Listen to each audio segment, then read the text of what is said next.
The crystal chandelier above cast fractured rainbows across Barbara Thornfield's perfectly manicured fingernails as she tapped them against her wine glass. Each tap felt like a countdown to my humiliation.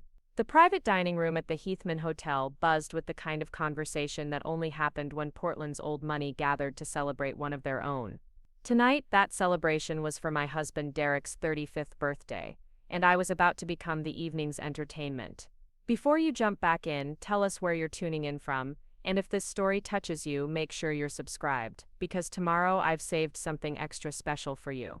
So Natalie, Barbara's voice cut through the ambient chatter like a blade wrapped in silk. How's your little, what do you call it again? Your craft store? The way she pronounced craft store made it sound like I was selling friendship bracelets at a middle school fair. 24 pairs of eyes turned toward me, a mixture of curiosity and barely concealed amusement dancing across faces that had never known the weight of a rejected loan application or the sting of a bounced check. I set down my fork carefully, the piece of grass-fed beef still untouched on my plate. The silence stretched like taffy, thick and uncomfortable. Derek's hand found mine under the table, his thumb tracing nervous circles across my knuckles. He knew what was coming. We all did. This had been building for 3 years, ever since I'd walked into their world with my thrift store dress and my dreams bigger than my bank account. It's called Rivera Artisan Goods, I replied, my voice steady despite the fire building in my chest. We specialize in handcrafted items from local artisans and sustainable products. Barbara's laugh tinkled like broken glass. Oh, how quaint. Playing shopkeeper must be so fulfilling. She turned to the woman beside her, Eleanor Westbrook, whose husband owned half the commercial real estate in the Pearl District. Eleanor, didn't you say your housekeeper was looking for a side job? Maybe Natalie could teach her how to make little trinkets. The laughter that rippled around the table felt like acid on my skin. These people, Derek's family and their circle, had never seen struggle as anything more than a character flaw. Poverty was a choice, failure was weakness, and ambition without a trust fund was simply adorable. Mother, Derek's voice carried a warning that everyone chose to ignore. What? I'm just trying to understand what keeps our Natalie so busy. Barbara's smile was sharp enough to cut diamond. I mean, how much time can one possibly spend arranging handmade soaps and macrame wall hangings? It's not like she's running a real business. The words hit their mark and I felt something inside me crystallize. Not break, crystallize, like carbon under pressure becoming diamond. I'd spent 3 years letting this woman's passive aggression slide off me like rain on glass, telling myself it didn't matter, that love would eventually bridge the gap between their world and mine. But love, I was learning, couldn't cure willful ignorance. You're right, Barbara, I said, standing slowly and smoothing down my simple black dress. The one Derek had bought me for Christmas, not because I couldn't afford my own clothes but because he'd seen me admiring it in a window and wanted to surprise me. A person can only spend so much time with handmade soaps. The room fell silent as I reached for my purse, a vintage leather bag I'd found at an estate sale, and restored myself. Not because I had to, but because I enjoyed the process of bringing beautiful things back to life. It seemed fitting, somehow, that I'd be carrying it tonight as I walked away from people who couldn't see beauty unless it came with a designer label. Derek's face had gone pale, his dark eyes reflecting the same panic I'd seen the day his mother had accidentally forgotten to invite me to his cousin's wedding. Natalie, please don't go. She didn't mean, oh, but she did. I leaned down and kissed his forehead, breathing in the familiar scent of his cologne mixed with the faint smell of rain that always clung to him after his evening runs through Laurelhurst Park. It's okay, sweetheart. Your mother's right about one thing, I do need to spend more time focusing on business. Real business. Barbara's triumphant smile faltered for just a moment, something in my tone catching her attention like a discordant note in an otherwise perfect symphony. But the moment passed and her confidence returned, bolstered by the supportive nods and knowing looks from her assembled court. Well, at least she's finally being reasonable, I heard her murmur to Richard, Derek's father, as I gathered my coat. Maybe now Derek can find someone more suitable. I paused at the door, my hand on the brass handle that probably cost more than most people's monthly rent. For a heartbeat, I considered turning around and telling them exactly who they'd been condescending to for the past 3 years. The urge was almost overwhelming, like standing at the edge of a cliff and feeling the pull of gravity. But I'd learned patience from harder teachers than Barbara Thornfield. I'd learned strategy from mentors who'd built empires from nothing, who understood that the most devastating victories were the ones your enemies never saw coming. Instead, I smiled, really smiled, for the first time all evening. Enjoy your dinner, everyone, and Barbara. I met her gaze across the room, my voice carrying just far enough for the table to hear. Thank you for the reminder about real business. Sometimes we all need a little motivation to reach our full potential. The February rain hit my face as I stepped onto Southwest Salmon Street, each drop carrying away the last vestiges of the woman who'd walked into that room hoping for acceptance. Portland's evening air was crisp and clean, washing the taste of expensive wine and bitter words from my mouth. The valet brought my car around, a sensible Honda Civic that Barbara had once described as practical, the way some people might say diseased. As I drove through the city, the lights of downtown reflecting off the wet asphalt like scattered jewels, my phone began buzzing with the persistent rhythm of incoming calls. Derek, probably, trying to smooth over his mother's latest assault on my dignity. Or maybe Caroline, Derek's sister, offering her usual half-hearted apology on behalf of the family matriarch. Caroline meant well, but she'd spent 32 years learning that resistance to Barbara Thornfield was futile, and she'd grown comfortable in that surrender. I let them all go to voicemail. Tonight I had more important conversations to have. My hands-free system connected to Marcus Chen, my assistant, before I'd even fully formulated the request. Marcus had been with me for 8 years, since back when Pacific Venture Capital was just an idea sketched on coffee-stained napkins in a cramped apartment above a Vietnamese restaurant in southeast Portland. He'd believed in my vision when believing required a leap of faith that would have made Evel Knievel nervous. Evening, boss, how was the family dinner? Marcus's voice carried that particular mix of professionalism and genuine concern that made him worth his considerable weight in gold. Illuminating, I replied, navigating the wet streets toward the Pearl District. I need you to pull the Thornfield Development Group file. The complete one. A pause. Marcus had been expecting this call for months, maybe years. The preliminary acquisition research, or the full due diligence package. Full package. I want to know everything: cash flow, debt obligations, pending litigation, board composition, major shareholders. Everything. I stopped at a red light, watching a young couple share an umbrella as they dashed across the street, laughing at the rain that was soaking them anyway. Also, I need you to set up a meeting with Victoria Ashford for first thing Monday morning. Tell her I'm interested in discussing a potential partnership that could benefit us both. Victoria Ashford was the CEO of Pacific Northwest Development, Thornfield's biggest competitor, and the woman who'd been circling their weakened company like a shark that smelled blood in the water. She was smart, ruthless, and exactly the kind of person who'd appreciate the irony of what I was about to propose. Understood. Should I prepare the standard acquisition proposal template? No, this one's going to be custom. I want options, Marcus. Multiple scenarios, different structures, varying levels of involvement.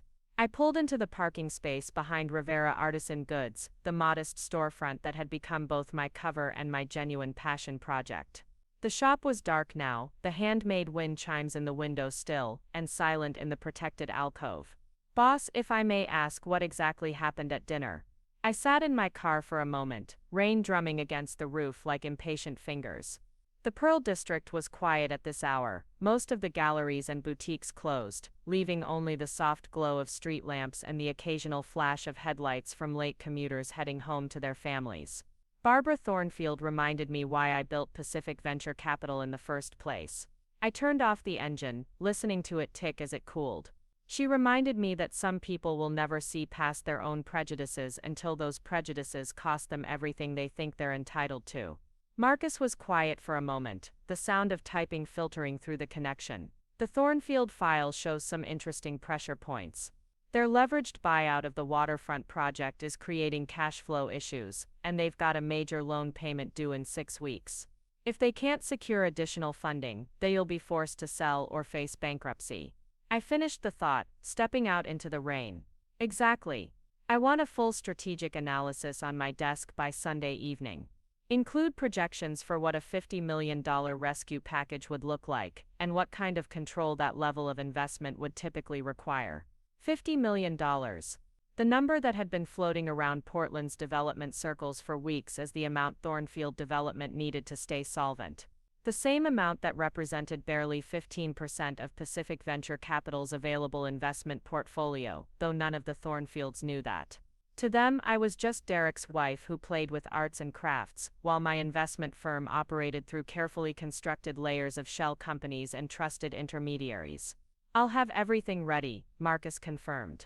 And boss, for what it's worth, I think it's time. You've been playing small for too long. He was right. For 3 years, I'd maintained the fiction of the struggling small business owner, partly to protect Derek from the complications that came with my real financial status, and partly because I'd learned early that success made some people uncomfortable. Men who felt emasculated by a woman's achievements. Families who measured worth by last names and legacy rather than innovation and hard work. People like Barbara Thornfield, who'd spent her entire life believing that money was something you inherited, not something you earned. But tonight had changed something fundamental. Tonight Barbara had made it clear that no amount of patience or diplomacy would ever be enough. In her eyes, I would always be the charity case her son had picked up out of misguided kindness, the project that needed fixing, the mistake that needed correcting. She was about to learn how expensive that mistake could be. I unlocked the shop and stepped inside. Preparing and narrating this story took us a lot of time, so if you are enjoying it, subscribe to our channel. It means a lot to us. Now back to the story. Breathing in the familiar scent of lavender sachets and cedar soap, of locally made candles and hand-woven textiles. Rivera Artisan Goods wasn't a front or a hobby, it was a genuine passion project that supported 37 local artisans and had turned a modest profit every quarter since opening. But it was also the perfect camouflage, the kind of business that let people like Barbara dismiss me as harmless while I built something they'd never see coming. The shop was small but carefully curated, every item chosen for quality and craftsmanship rather than mass appeal. Local pottery sat next to hand-forged jewelry, organic skincare products shared shelf space with small-batch chocolates, and the back corner featured a selection of artwork from emerging Pacific Northwest artists. It was exactly the kind of place that Barbara's social circle would describe as charming, while secretly wondering how anyone made a living selling such things. They'd never think to look deeper, to research the business registration records that would lead them to Rivera Holdings, which owned the building, and 3 others like it. They'd never follow the paper trail that connected Rivera Holdings to a web of investment vehicles and holding companies that eventually traced back to Pacific Venture Capital, one of the most successful private equity firms on the West Coast. I'd learned the art of hiding in plain sight from my mentor Elizabeth Hawthorne, a woman who'd built a telecommunications empire while letting the world believe she was just the pretty face fronting for her husband's company. When the truth came out after his death, that she'd been the brains behind every major decision for 20 years, it had sent shockwaves through an industry that had systematically underestimated her. Never let them see your true strength until you're ready to use it. Elizabeth had told me during one of our monthly lunches. The world is full of people who will try to diminish your light if they think it outshines theirs. But if they can't see the light, they can't blow it out. Tonight it was time to stop hiding. My phone buzzed with a text from Derek. Mom feels terrible about tonight. Can we talk when you get home? I love you. I stared at the message for a long moment, imagining him in his childhood bedroom at his parents' house, probably pacing the hardwood floors, while his mother held court downstairs, regaling her guests with stories about her ungrateful daughter-in-law, who couldn't take a simple joke. The same daughter-in-law who could solve her financial problems with the equivalent of pocket change, if she were the type to beg for forgiveness she'd never deserved. Instead of responding, I called my lawyer. Jennifer Walsh answered on the second ring, her voice alert despite the late hour. Jennifer was one of the few people who knew about both sides of my life, having structured the legal framework that kept Pacific Venture Capital separate from my public persona. She was also the kind of lawyer who'd built her reputation dismantling companies that underestimated her because she looked like a college student and drove a 15-year-old Subaru. Natalie, I'm guessing this isn't a social call. I need to know what our options are for acquiring a distressed development company. I walked to the window, looking out at the rain-soaked street where a few late-night pedestrians hurried past under colorful umbrellas. Specifically, I need to understand what level of control a $50 million emergency investment would give us, and how quickly we could structure such a deal. Are we talking about Thornfield Development Group? Jennifer's question shouldn't have surprised me. She made it her business to know which companies in our target market were vulnerable, and Thornfield's struggles had been an open secret for months. What probably did surprise her was that I was finally ready to act on information I'd been sitting on for over a year. We are. Natalie, you know I have to ask, is this business or personal? I thought about Barbara's smile as she'd dismissed my life's work, about the way she'd looked at me like I was something distasteful she'd found on the bottom of her designer shoe. About 3 years of patient endurance, while she'd made it clear that I would never be good enough for her son, her family, or her world. It's both, I admitted. But the business case is solid regardless of personal motivations. Thornfield owns prime waterfront development rights, they have an experienced construction crew, and their project portfolio is actually quite strong. The only thing they're missing is capital and competent financial management. And you're prepared to provide both. I'm prepared to provide whatever it takes to ensure the company survives and thrives, under new management, of course.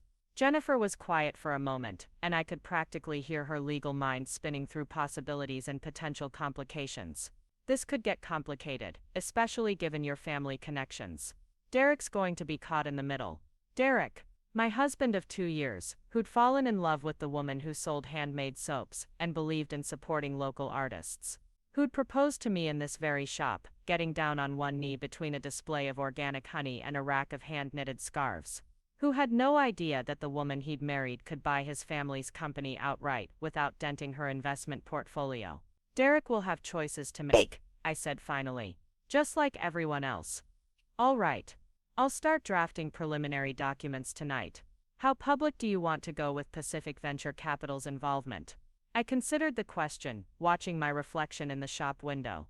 The woman looking back at me was tired of playing small, tired of apologizing for her success, tired of pretending that Barbara Thornfield's opinion mattered more than the opinions of the hundreds of employees whose livelihoods depended on companies I'd helped build or save. Very public, I decided. Wait. I want Thornfield's board to know exactly who they're dealing with. And I want the financial press to understand that this isn't charity, it's business. Understood? What about Derek? Are you going to tell him before this goes public? That was the question I'd been avoiding all evening. Derek deserved to know the truth about who he'd married, about the resources I commanded, about the fact that his mother had just declared war on someone who had the power to destroy everything the Thornfield name represented. But I also knew that Derek's first instinct would be to play peacemaker, to find some middle ground that preserved his relationship with both his mother and his wife. There was no middle ground anymore. Barbara had made sure of that. I'll tell him when I'm ready, I said. This has to happen on my timeline, not his. After ending the call with Jennifer, I stayed in the shop for another hour, moving through the familiar space, and thinking about the path that had brought me here. The girl who'd grown up in foster care, bouncing between homes and schools, learning early that the only person you could truly depend on was yourself. The teenager who'd worked 3 jobs to pay for community college, studying business and economics with the focused intensity of someone who knew education was the only ladder out of poverty. The young woman who'd parlayed a small business loan into a series of increasingly successful ventures, reinvesting every profit until she had enough capital to start making real moves in the investment world. I'd built Pacific Venture Capital from nothing, the same way I'd built everything else in my life, through careful planning, calculated risks, and an absolute refusal to let other people's limitations define my possibilities. Along the way, I'd learned to navigate the world of wealth and power, while never quite belonging to it. Always the outsider looking in, always aware that my invitation to the table was conditional, and could be revoked at any moment. But invitations could work both ways. And sometimes the most satisfying victories were the ones where you got to revoke someone else's seat. My phone rang as I was locking up the shop. Derek again, probably wondering why I hadn't come home yet, why I wasn't answering his texts, why his wife had walked out of his birthday dinner like she had somewhere more important to be. For the first time in 3 years, I did it. I woke Saturday morning to 17 missed calls and 43 text messages.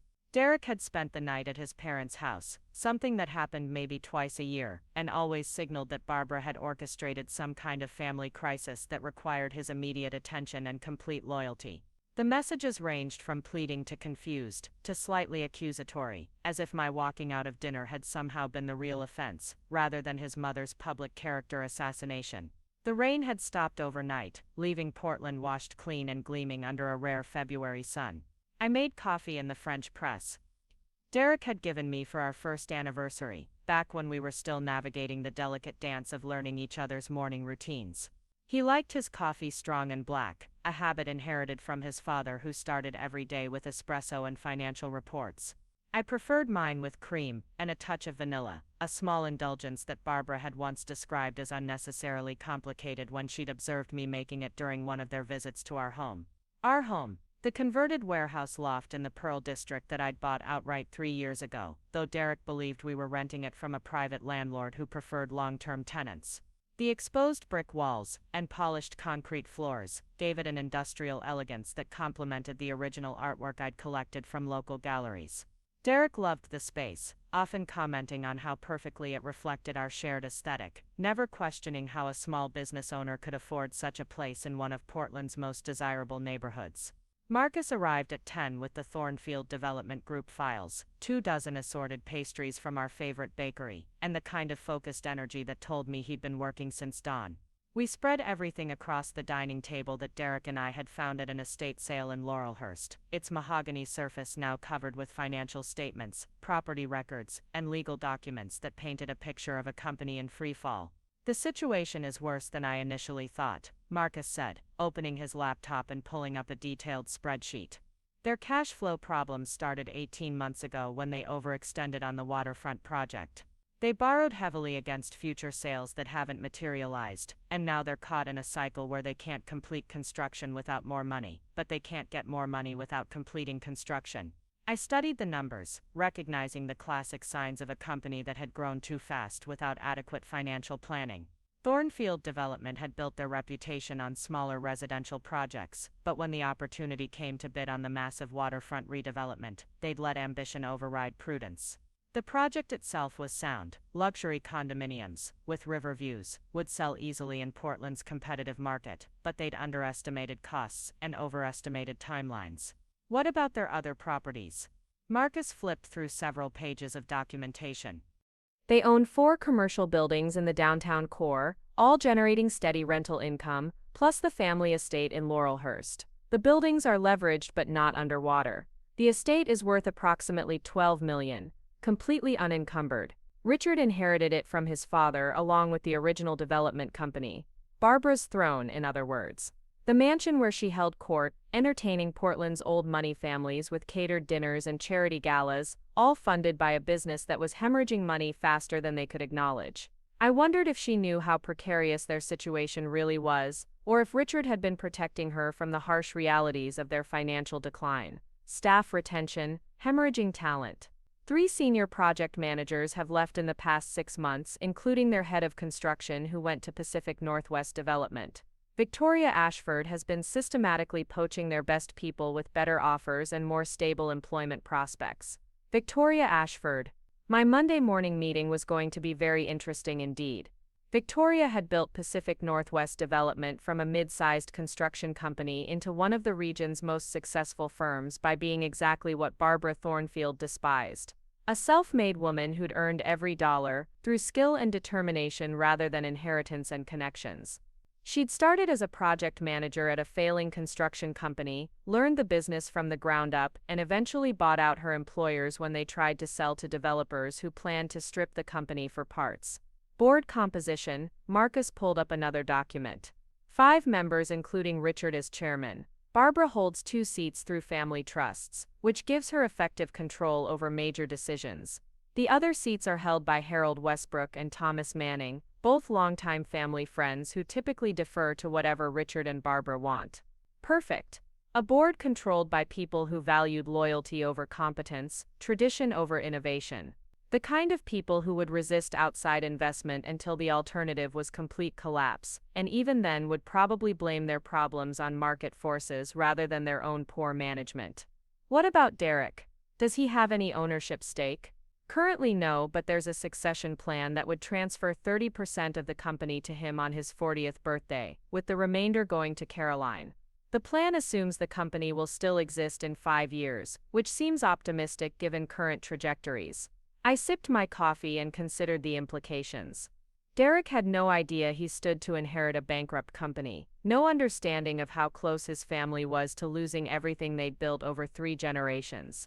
In his mind, the Thornfield name still carried the weight and prestige it had when his grandfather was developing some of Portland's first shopping centers in the 1960s. All right, I want you to prepare 3 different acquisition scenarios. I moved to the window, looking down at the street where Saturday morning joggers were taking advantage of the rare sunshine. First scenario, a standard private equity buyout. We acquire 60% of the company for $50 million, retain existing management, and focus on completing the waterfront project. Second scenario, we provide emergency funding in exchange for majority control and board seats, which allows us to restructure management and operations. Third scenario, we let them fail and then acquire their assets at bankruptcy auction. Marcus was already typing notes. Which scenario do you prefer? Professionally, the third option makes the most financial sense. We'd get their properties at a significant discount and avoid inheriting their debt and management problems. I turned back to the table, studying the family photo that had been included in the background research. Richard and Barbara at some charity gala, flanked by Derek and Caroline, all of them smiling the practiced smiles of people accustomed to being photographed at social events. Personally, I want them to understand exactly who they rejected and what that rejection cost them. My phone buzzed with another text from Derek. Can we please talk? I know Mom was out of line, but running away isn't solving anything. Running away.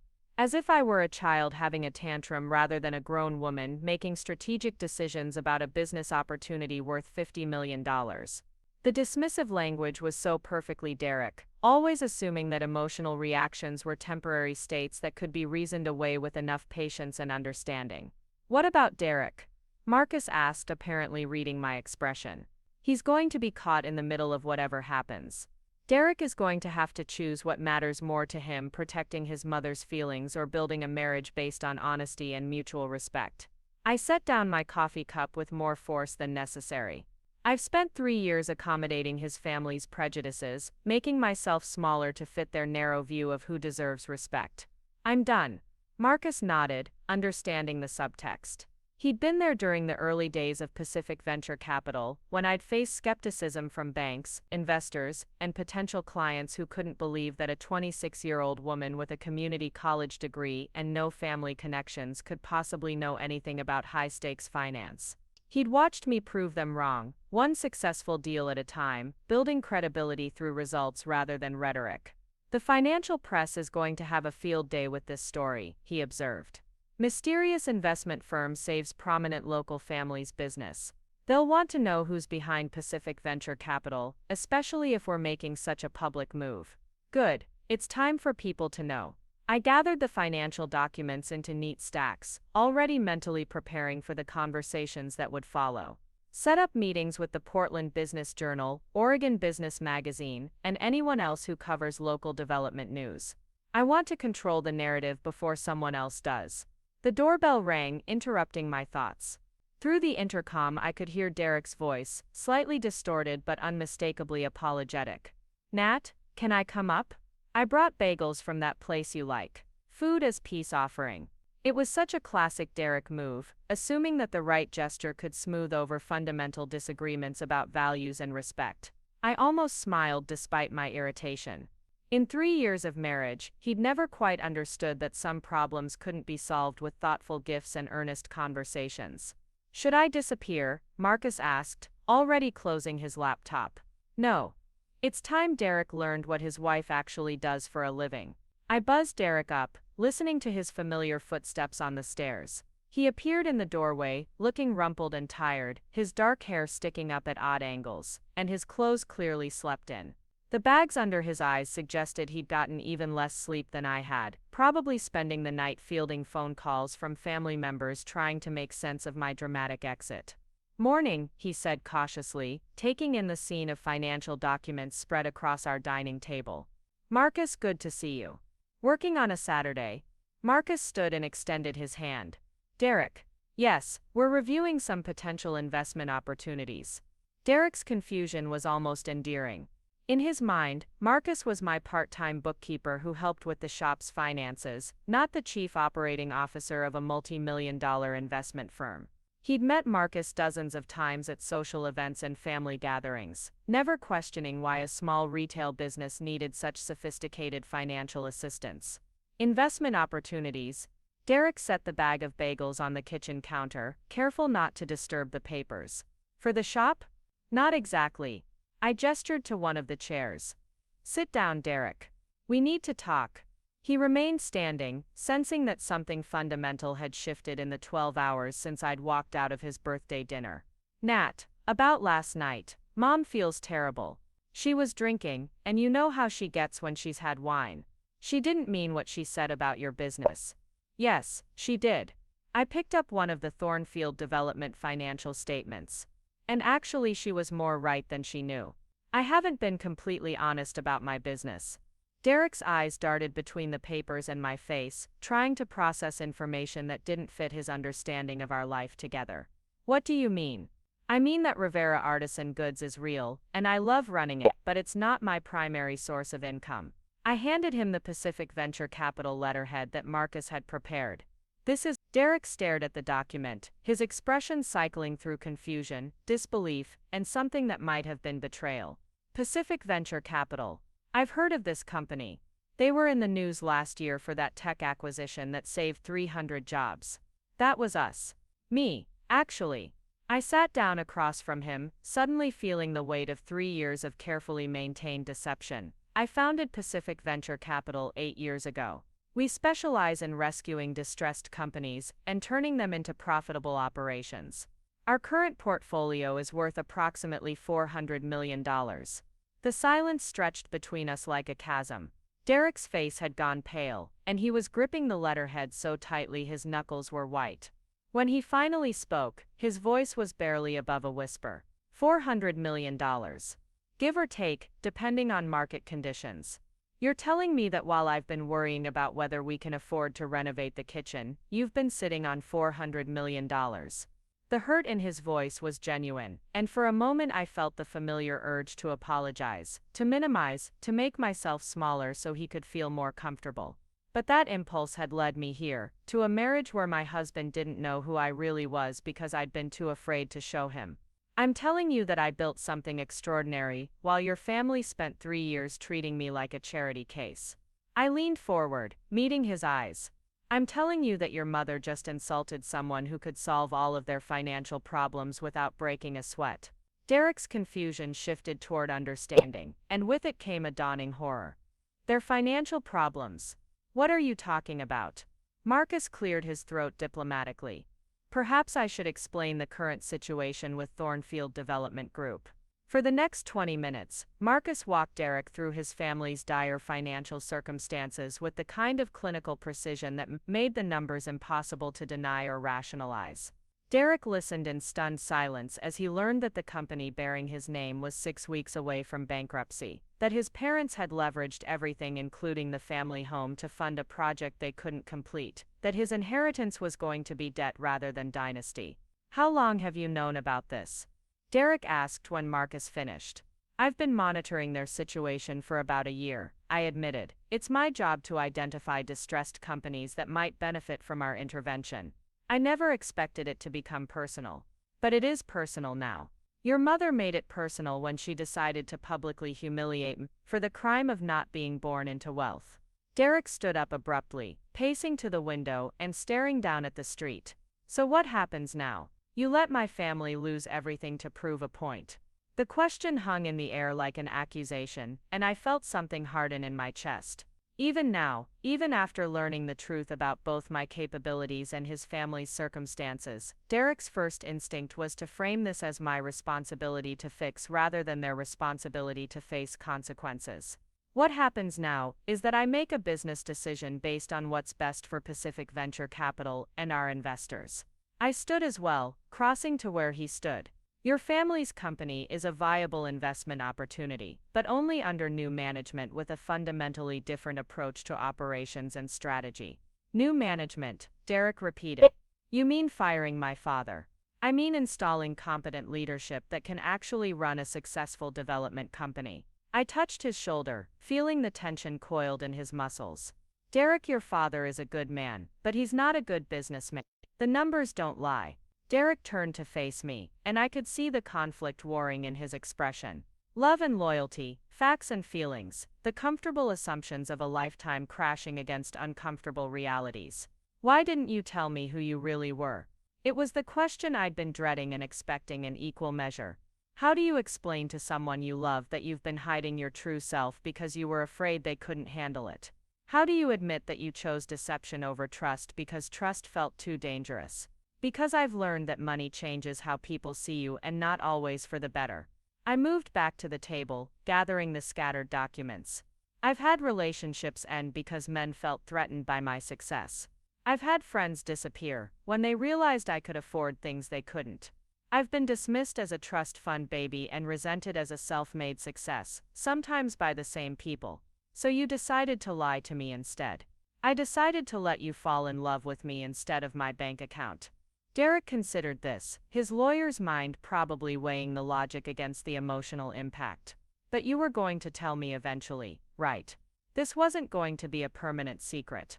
I hesitated, and that hesitation was answer enough. In truth, I'd been comfortable with the deception, satisfied with a marriage where I could play the role of the struggling entrepreneur while using my real resources to quietly make our life easier in ways Derek never questioned. The expensive wine that I supposedly got at cost from a grateful customer. The vacation packages that were supposedly contest winnings. The mysteriously reliable used car that never seemed to need repairs. I don't know, I admitted. I was comfortable with the way things were. Comfortable lying to your husband. Comfortable being loved for who I am rather than what I have. Derek sat back down heavily, his head in his hands. This is insane. 12 hours ago, I thought I was married to someone who sold handmade soap for a living. Now I find out you're some kind of financial genius who could buy my family's company as a hobby project. Not a hobby project, Marcus interjected diplomatically. A strategic investment with significant potential returns. Derek looked up at him sharply. And what's your role in all this? Besides helping my wife deceive me for 3 years. Marcus glanced at me, silently asking permission to explain. I nodded, suddenly tired of secrets and half-truths. I'm the chief operating officer of Pacific Venture Capital, Marcus said simply. I've been working with Natalie since she founded the company. The bookkeeping work I do for Rivera Artisan Goods is legitimate, but it's maybe 5% of my actual job. Derek laughed, but there was no humor in it. Is there anyone in my life who's actually who they claim to be? Your mother is exactly who she claims to be, I said. That's the problem. The comment hit its mark, and Derek's expression shifted from hurt to anger. So this is revenge. You're going to destroy my family because my mother hurt your feelings. I'm going to save your family because your mother hurt my feelings. I corrected. There's a difference. By taking over their company, by preventing them from losing everything they've built over 3 generations. I pulled out one of the financial projections Marcus had prepared. Look at these numbers, Derek. Really look at them. Your family has 6 weeks before they default on their primary construction loan. When that happens, the bank will foreclose on the waterfront project, which will trigger default clauses on 3 other properties. Within 3 months, they'll lose everything except the family home, and even that will be at risk if creditors decide to pursue personal guarantees. Derek studied the projection, his legal training helping him understand the cascade of financial disasters that awaited his family. And your investment would prevent all of this. My investment would restructure their debt, provide capital to complete the waterfront project, and establish sustainable management practices that would ensure long-term viability. I sat down beside him. But it would also mean acknowledging that the old ways of doing business don't work anymore. Your father would have to step back from day-to-day operations. The board would need to accept oversight from people who actually understand modern development practices. And your mother would have to accept that the woman she called garbage is now her business partner. Derek was quiet for a long moment, processing the implications. What about us? What happens to our marriage when you're essentially my family's boss? It was a fair question, and one I'd been avoiding thinking about too deeply. Marriage was complicated enough without adding power dynamics that could fundamentally alter the balance of our relationship. But the alternative, watching Derek's family lose everything while I had the power to prevent it, seemed worse. I don't know, I said honestly. We'll have to figure it out together. But Derek, I need you to understand Something. I'm not doing this to hurt your family. I'm doing this because it's the right business decision, and because despite everything your mother thinks about me, I actually don't want to see good people suffer when I have the power to help." Derek reached for my hand, his fingers intertwining with mine in the familiar gesture that had gotten us through every previous crisis in our relationship. "She's not a bad person, Nat. She comes from a different world. Change is hard for her. Change is hard for everyone. But some changes are necessary for survival." My phone rang, interrupting the conversation. The caller ID showed Victoria Ashford's number, which was unexpected given that our meeting wasn't scheduled until Monday. "I need to take this," I said, answering the call. "Victoria, good morning. Natalie, I hope you don't mind me calling on a Saturday, but I've heard some interesting rumors about Pacific Venture Capital's interest in local development opportunities." Victoria's voice carried the kind of focused energy that had made her one of the most successful businesswomen in the Pacific Northwest. Specifically, rumors involving a certain troubled company that's been struggling with cash flow issues. News traveled fast in Portland's development community, especially when it involved potential acquisitions worth tens of millions of dollars. Someone had leaked information about our interest in Thornfield development, which meant that by Monday morning, the entire industry would be buzzing with speculation. "Rumors have a way of getting ahead of facts," I said diplomatically. "But yes, we're always interested in companies with good fundamentals that are facing temporary challenges." "Temporary challenges," Victoria repeated with amusement.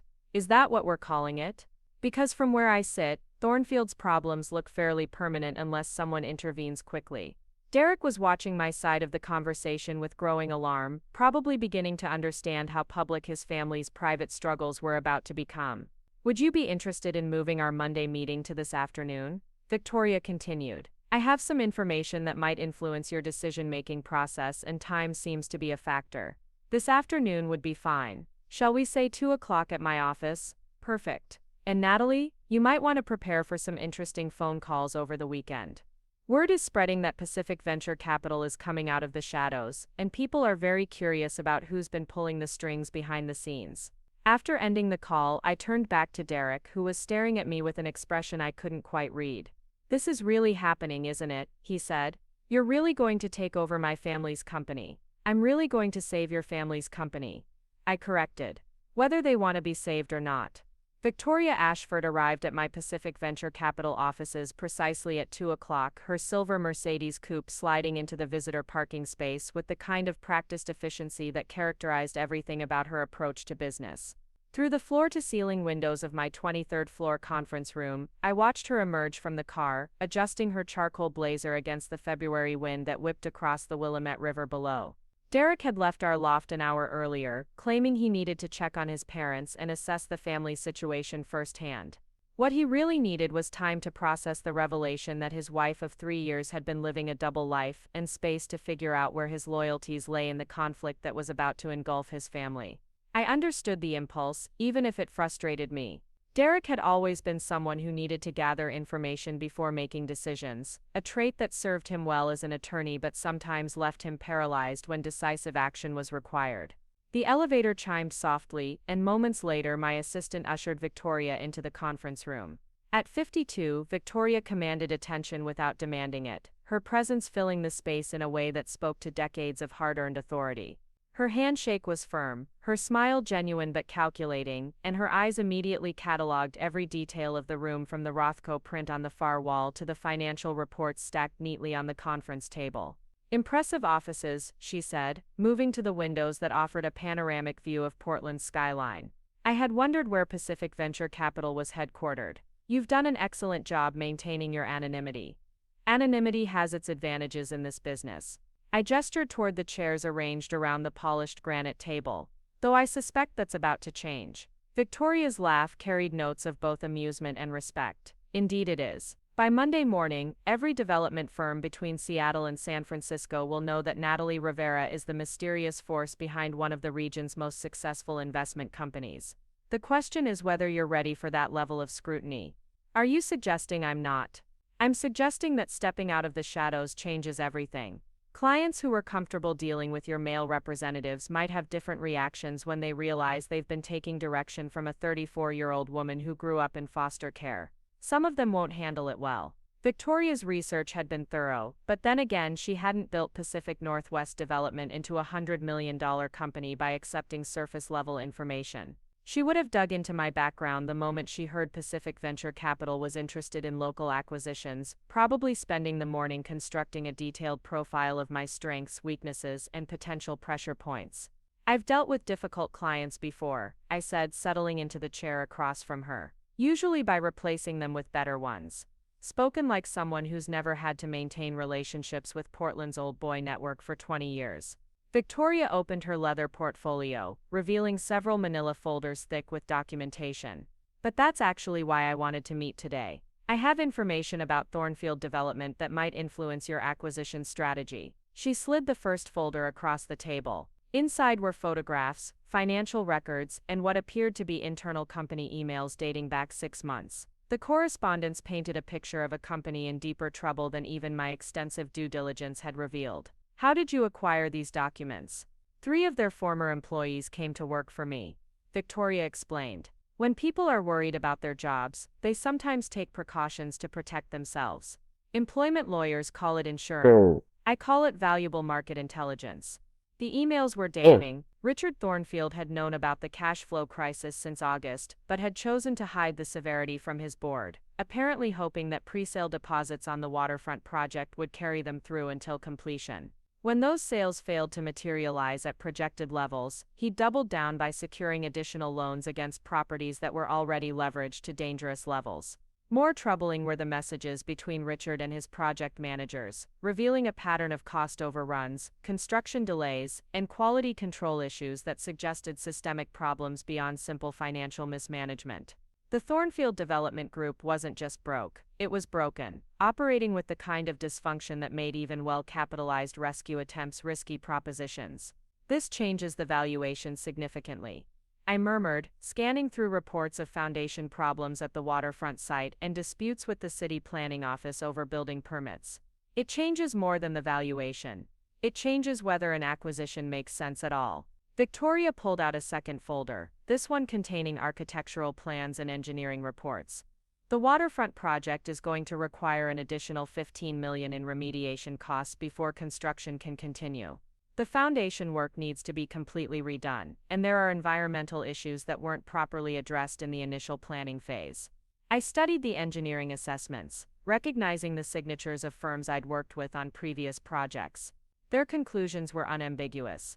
Thornfield Development had cut corners during the initial construction phase, creating problems that would be expensive and time-consuming to fix. So the $50 million rescue package becomes $65 million, minimum, I calculated aloud. Closer to $75 million when you factor in the operational losses they'll continue to hemorrhage during the remediation period. Victoria leaned back in her chair, watching my reaction carefully. "Which raises the question of why you'd want to throw good money after bad, especially when there are easier ways to enter the Portland development market." The third folder contained what I suspected was Victoria's real agenda for this meeting, a detailed proposal for a joint venture between Pacific Venture Capital and Pacific Northwest Development.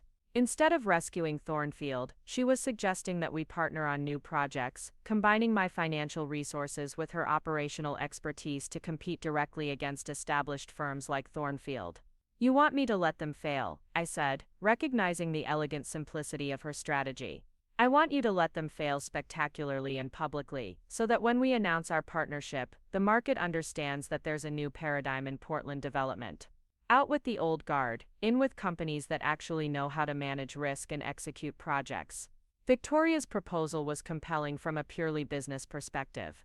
Rather than inheriting Thornfield's problems, we could build something new and better, free from the legacy issues and dysfunctional management practices that had created their current crisis. The financial returns would be higher, the operational headaches significantly lower, and the symbolic victory of displacing Barbara Thornfield's family empire would be just as satisfying. But symbols mattered in this industry, and the symbol of Pacific Venture Capital's first major public move, being the destruction of a 3-generation family business, carried implications I needed to consider carefully. Portland's development community was small and interconnected, built on relationships that often spanned decades. Being seen as someone who profited from others' misfortune could limit future opportunities, regardless of the business justification. "What about their existing assets?" I asked. The downtown properties, the development rights they've accumulated over the years. Available at bankruptcy auction, probably at 30 cents on the dollar. Victoria's smile was sharp and knowing. Which would give us access to prime locations without inheriting the debt and operational baggage that comes with acquiring the company intact. My phone buzzed with an incoming text from Derek, at my parents' house. We need to talk tonight. This is worse than you think. Worse than I think. Given what I'd learned in the past hour about foundation problems, environmental issues, and systemic mismanagement, I wasn't sure how much worse the situation could be. But Derek's legal background meant he'd be looking at different aspects of the crisis: personal liability issues, potential criminal exposure if regulatory violations were involved, reputational damage that could affect the family's standing in Portland's social hierarchy. You seem distracted, Victoria observed. Family obligations. Something like that. I closed the folders, decision-making time compressed by the accelerating timeline of Thornfield's collapse. Victoria, I appreciate the information and the partnership proposal. Both are valuable, and I want to give your offer the consideration it deserves. But I need to understand something first. I'm listening. Why bring this to me now? You could have let Pacific Venture Capital walk into the Thornfield acquisition blind, watch us lose $75 million on a failed rescue attempt, and then approached us when we were looking for ways to recoup our losses. Instead, you're giving me information that could save me from making a costly mistake. What's your angle? Victoria was quiet for a moment, considering how much truth to reveal. When she spoke, her voice carried a note of something that might have been personal conviction rather than calculated strategy. Because I've spent 20 years watching mediocre men fail upward while competent women fight for every opportunity, she said finally. Richard Thornfield inherited a successful company from his father and ran it into the ground through arrogance and poor judgment. His wife has spent 3 decades using inherited wealth to build a social empire based on exclusion and condescension. Meanwhile, you built a $400 million investment firm from nothing, and until yesterday, most people in this city had never heard your name. Victoria stood and moved back to the windows, looking down at the construction cranes that dotted Portland's evolving skyline. I want to partner with you because you represent the future of this industry. But more than that, I want to partner with you because watching Barbara Thornfield's empire crumble would give me enormous personal satisfaction. Personal satisfaction. Barbara Thornfield blackballed my daughter from the junior league 15 years ago because she didn't approve of our family's nouveau riches background. My daughter was 22 years old, fresh out of college, excited about contributing to charitable causes and building community connections.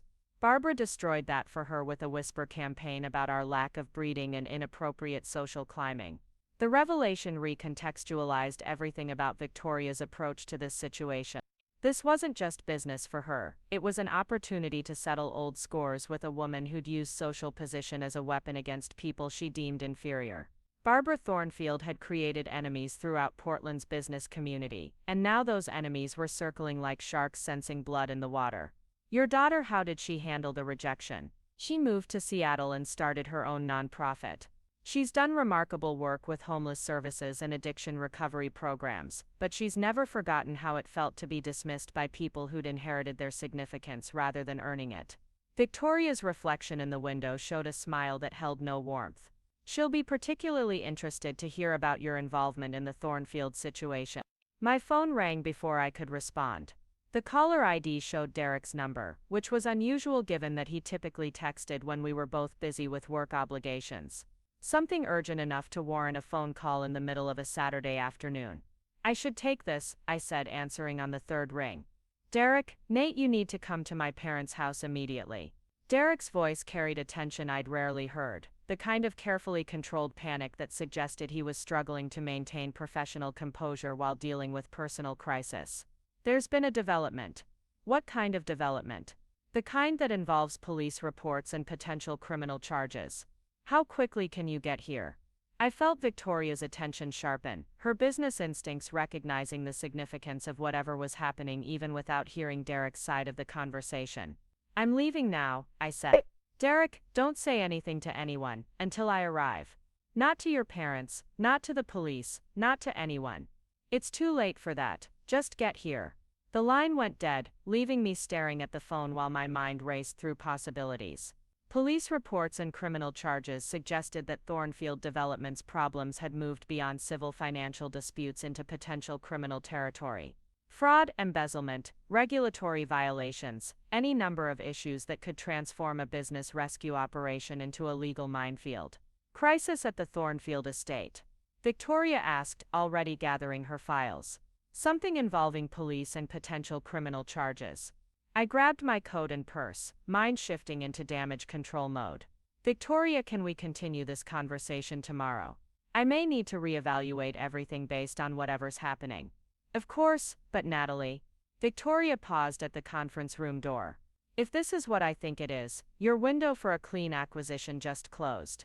Companies with criminal exposure aren't just financial risks, they're reputational poison. You might want to start considering exit strategies rather than rescue plans. The drive to Laurelhurst took 25 minutes through Saturday afternoon traffic, giving me time to call Jennifer Walsh and alert her that our Sunday planning session might need to become an emergency legal consultation. Jennifer's legal expertise extended beyond corporate transactions into white-collar criminal defense, a skill set that seemed increasingly relevant given Derek's cryptic phone call. The Thornfield estate occupied a full acre in one of Portland's most prestigious neighborhoods, its Tudor Revival architecture and manicured gardens representing everything Barbara valued about inherited elegance and established tradition.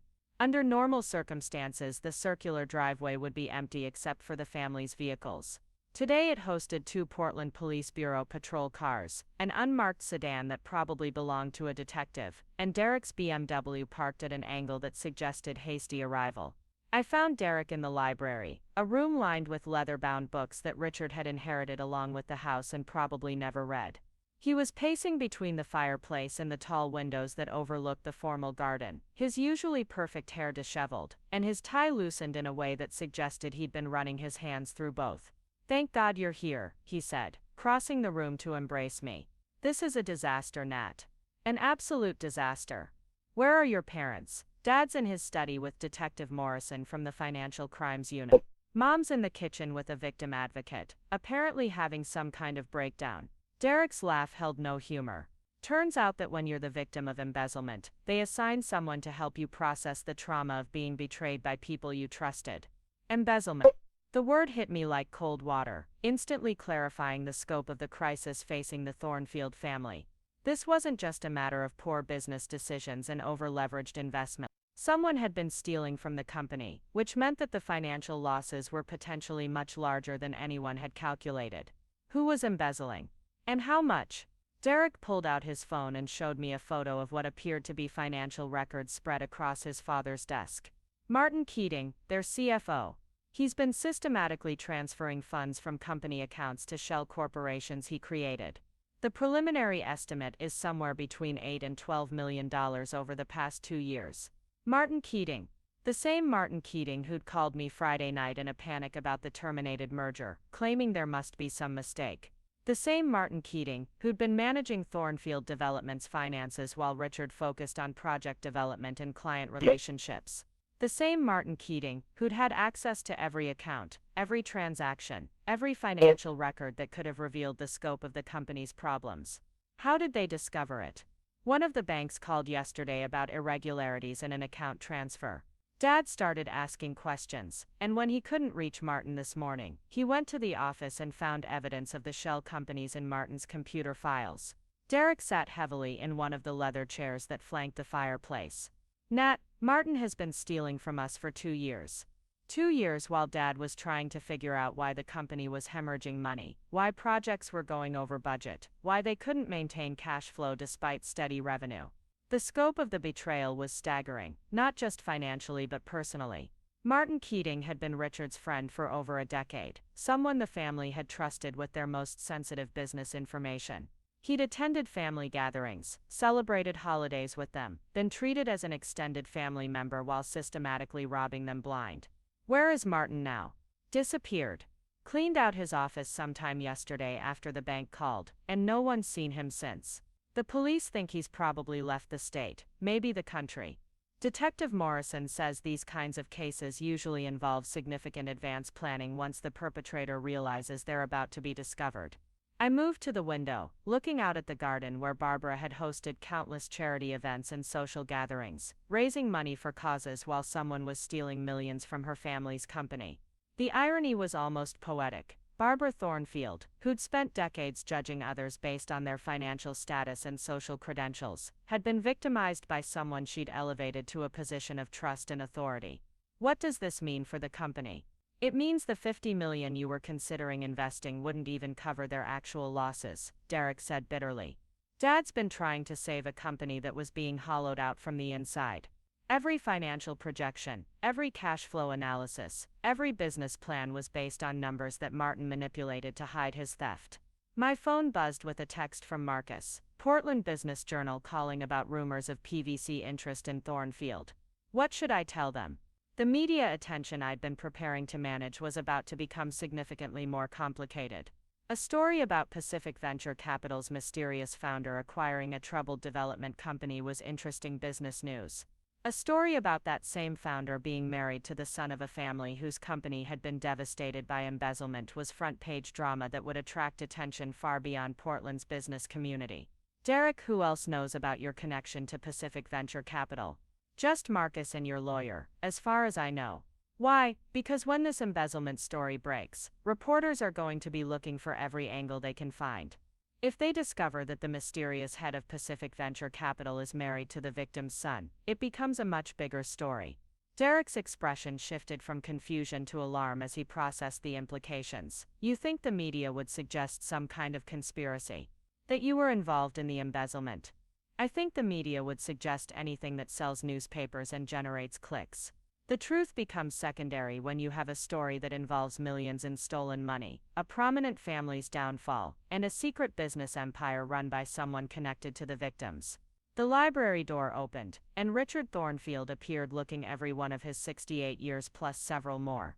His silver hair was uncombed, his face gray with exhaustion and stress, and his usually impeccable posture had collapsed into the rounded shoulders of a man carrying unbearable weight.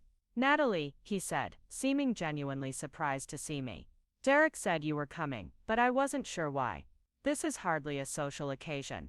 Richard had always been polite to me, if not particularly warm. Unlike Barbara, he'd never gone out of his way to make me feel unwelcome or inadequate. His reserve had always seemed more about natural introversion than deliberate snobbishness, though the result was the same: 3 years of cordial but distant interaction with my husband's father. I'm here because Derek called me, I said simply. And because I might be able to help with the financial aspects of this situation. Richard's laugh was bitter. Unless you have $12 million lying around, I'm not sure how anyone can help at this point. Derek and I exchanged glances, both of us recognizing the moment when careful secrets were about to collide with desperate reality. I'd spent 3 years hiding my true financial capabilities from this family, maintaining the fiction of the struggling small business owner, while sitting on resources that could solve their problems without creating personal hardship. Actually, I said carefully, financial resources might not be the primary constraint here. Richard looked between Derek and me, sensing undercurrents he didn't understand. What do you mean? Derek took a deep breath, the weight of truth-telling visible in his posture. Dad, there's something about Natalie that we never told you. Something we probably should have mentioned 3 years ago. Derek, I warned, uncertain whether this was the right moment for revelations that would complicate an already impossible situation. No, Nat, he needs to know. They both need to know. Derek turned back to his father. Dad, Natalie doesn't just run a craft store. She's the founder and CEO of Pacific Venture Capital. She's worth approximately $400 million. The silence that followed was profound and absolute. Richard's expression cycled through disbelief, confusion, and something that might have been hope before settling into the kind of careful neutrality that suggested his lawyer's training was helping him process information that didn't fit any recognizable category. Pacific Venture Capital, he repeated slowly. The firm that was interested in acquiring our company. The firm that was going to rescue your company, I corrected. Before we discovered the extent of Martin's theft, Richard sat down heavily in the chair behind his desk, the same desk where he'd spent the morning discovering that his trusted CFO had been systematically destroying everything he'd worked to build. You're telling me that my daughter-in-law, whom my wife has spent 3 years treating like a charity case, is actually in a position to save our family from financial ruin. I'm telling you that the situation is complicated, I said diplomatically. The embezzlement changes everything about a potential acquisition. When a company's financial records have been manipulated to hide theft, it becomes impossible to assess the true scope of assets and liabilities. But you could still help us. You could still save the company. The desperation in Richard's voice was painful to hear. This was a man who'd inherited a successful business from his father and spent 40 years building on that foundation, only to watch it collapse because he'd trusted the wrong person with the wrong level of access. The knowledge that salvation had been sitting at his family dinner table, while his wife insulted and dismissed the very person who could help them, must have felt like cosmic irony of the cruelest kind. I could help, I acknowledged. But it would require complete transparency about the company's real financial position, full cooperation with the criminal investigation, and acceptance of the operational changes necessary to prevent future problems. And it would require, Derek added quietly, acknowledging that Mom spent 3 years being completely wrong about the woman I married. Through the library windows, I could see Detective Morrison walking toward his unmarked sedan, presumably finished with his preliminary investigation.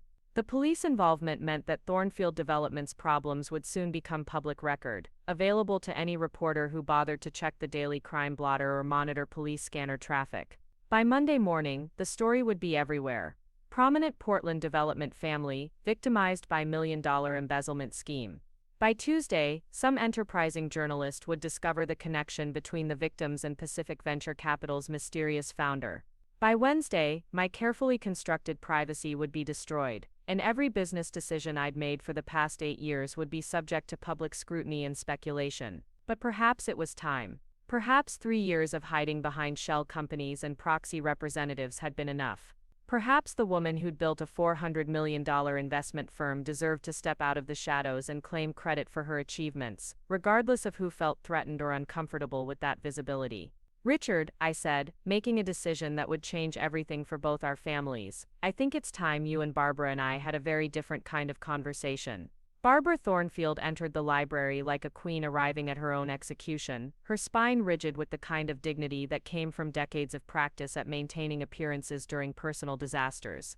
Her silver hair remained perfectly styled despite the afternoon's revelations, and her cream-colored cashmere sweater showed no signs of the breakdown Derek had described. Only her red-rimmed eyes betrayed the magnitude of what she'd learned about Martin Keating's betrayal. She stopped short when she saw me sitting in the chair beside Richard's desk, her expression cycling through surprise, confusion, and something that looked suspiciously like irritation that I'd invaded this moment of family crisis. "Natalie," she said with forced politeness. "I wasn't expecting you." Surely Derek explained that this is a difficult time for our family. He did explain, I replied evenly. "Which is why I'm here."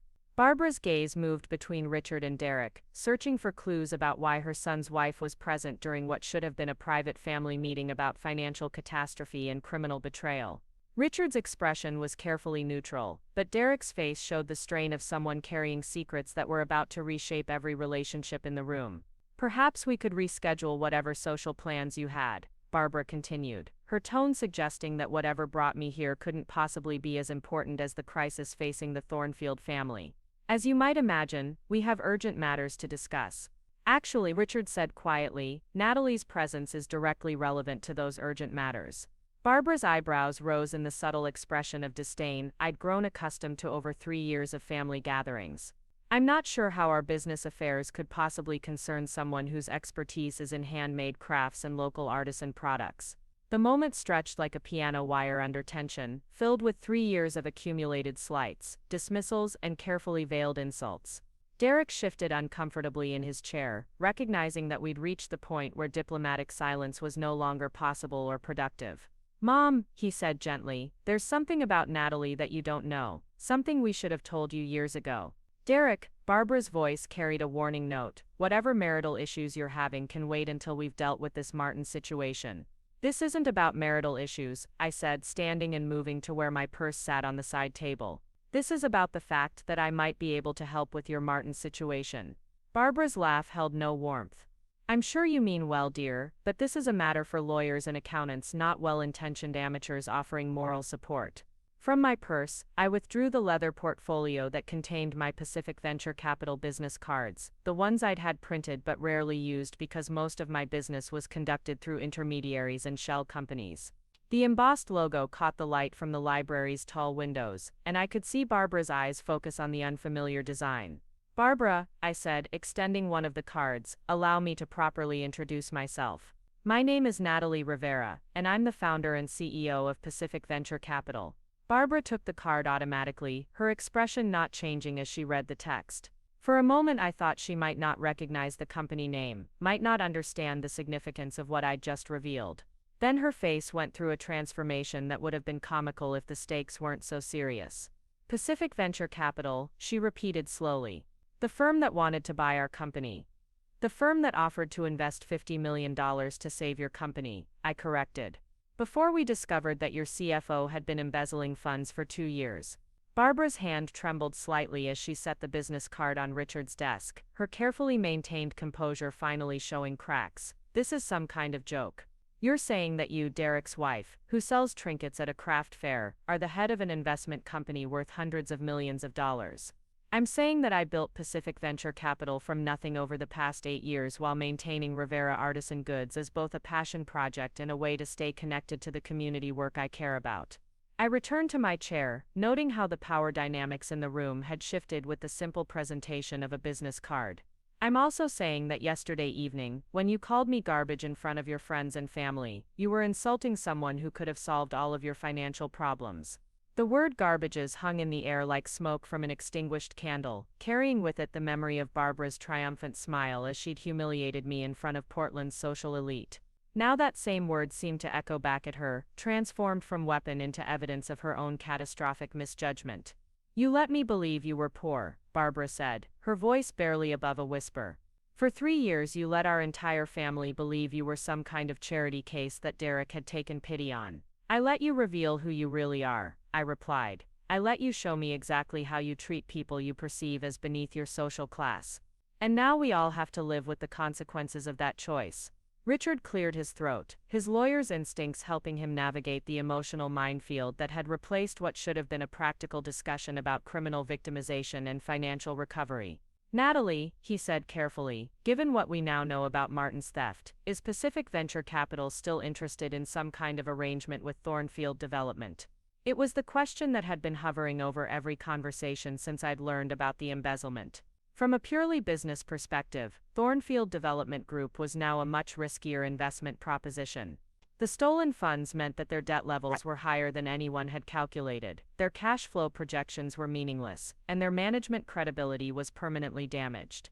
But from a personal perspective, watching Barbara Thornfield lose everything while I had the power to prevent it would make me complicit in a kind of cruelty that went against every principle I'd used to build my business. Pacific Venture Capital had always focused on saving companies rather than strip mining them, on preserving jobs rather than eliminating them, on building long-term value rather than extracting short-term profits. "The embezzlement changes our risk assessment significantly," I said honestly. "When a company's financial records have been manipulated to hide theft, it becomes almost impossible to determine the true scope of assets and liabilities. Any investment would require extensive forensic accounting, complete operational restructuring, and management changes that go far beyond what we originally discussed." Barbara's face had gone pale, but her voice remained steady. "Management changes. Richard would need to step back from day-to-day operations in favor of someone with more experience in financial crisis management. The board would need to be restructured to include independent directors with fiduciary responsibilities to all stakeholders, not just family members.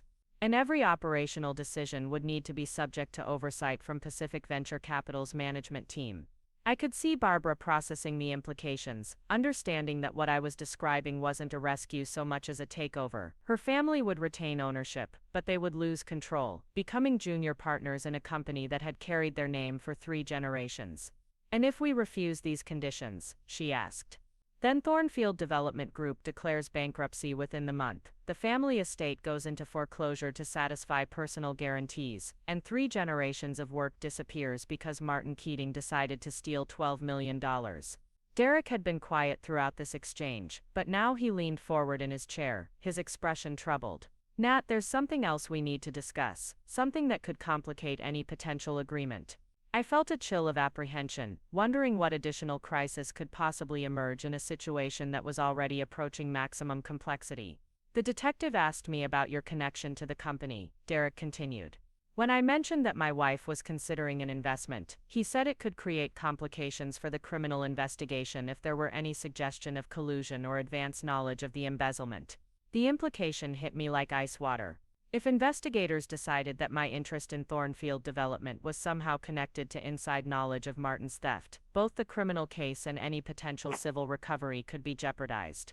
Worse, my reputation, and that of Pacific Venture Capital, could be permanently damaged by even the suggestion of impropriety. Detective Morrison wants to interview you, Derek said. He wants to understand the timeline of your interest in the company, and whether Martin might have approached you with information about Thornfield's vulnerabilities.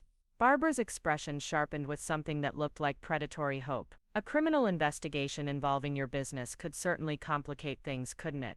I imagine your other investors might be concerned about potential legal exposure.